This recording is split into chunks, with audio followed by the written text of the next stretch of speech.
And first of all, it's more tomatoes. Starting off with a very popular variety, it's Sun Gold. I grew it last year because it is meant to be one of the best ones for flavour. And that's what we found last year. We were comparing it with a small cherry red tomato. This year I found another one that's the same colour, and it's called Golden Cherry, a Japanese bred variety. It is said to out-yield, out-flavour, and it doesn't seem to crack either, so it will be interesting to see. Now, when it comes to the planting, I have used these bags, the same bags, for several years, so they have worn really well. Lots of compost in them, so, you know, Jim was talking about using the grow bag. This is a bit more expensive, and I think with the space here, what we might do is add in a few sort of salad crops or a few herbs.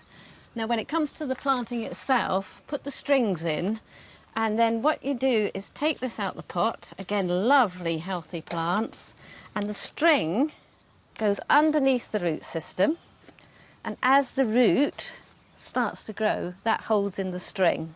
And then right next door to it, I plunge one of these pots, and that's what we water through. And I think that's particularly important when you're growing cucumbers, because they can rot at the neck if you get water around them. But it works well with tomatoes as well. So apart from those two varieties of tomatoes, I've also got another one I've never grown before. It's called Indigo Pear Drops. They look like little pears, and the claim to fame with these ones is that on one plant you could get as many as 600 to 1,000 fruits. So we'll have to do a little bit of counting there.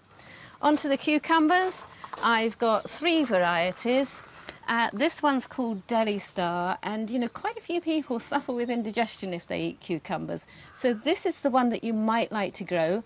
Small cucumbers, and the skin is almost translucent, so you don't need to peel it. And the other two varieties, both female varieties, so in other words, you haven't got to pick off those male flowers.